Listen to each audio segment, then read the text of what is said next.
नमस्कार मित्रांनो, स्वागत आहे तुमच्या सर्वांचं गोकर्ण ब्लॉग पार्ट 2 मध्ये. पहिल्या दिवसाच्या प्रवासानंतर थकलेल्या अवस्थेत सर्वजण आम्ही पोहोचलो आमच्या रूमवर. थोडा वेळ विश्रांती घेऊन आम्ही सर्वजण पोहोचलो आमच्या दुपारच्या जेवणासाठी. दुपारचं जेवण ऑलमोस्ट आम्ही 6 वाजता केलं होतं. छोटंसं पण एकदम स्वच्छ व सुंदर असं हे हॉटेल होतं. ॲज ऑलवेज ह्या मॅडम इथं पण लेट आल्या. जेवण झालं. जेवणानंतर आम्ही आमचा पहिला स्पॉट पाहिला, तो होता ओम बीच.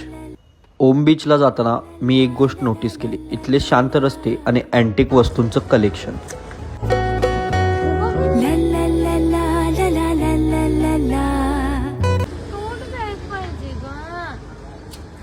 बीचवर तर काही फोटोज घेता नाही आले. संध्याकाळी 6 वाजता जेवल्यामुळे रात्रीचं जेवण तर काय हलकं फुलकंच होतं.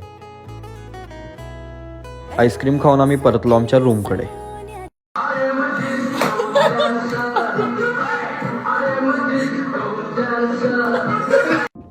सेकंड डेच्या व्हिजिटसाठी आम्ही 2 व्हीलर बुकिंग केल्या होत्या. व्लॉग आवडला असेल तर फॉलो करा आणि वेट करा तिसऱ्या पार्टसाठी. Bye bye.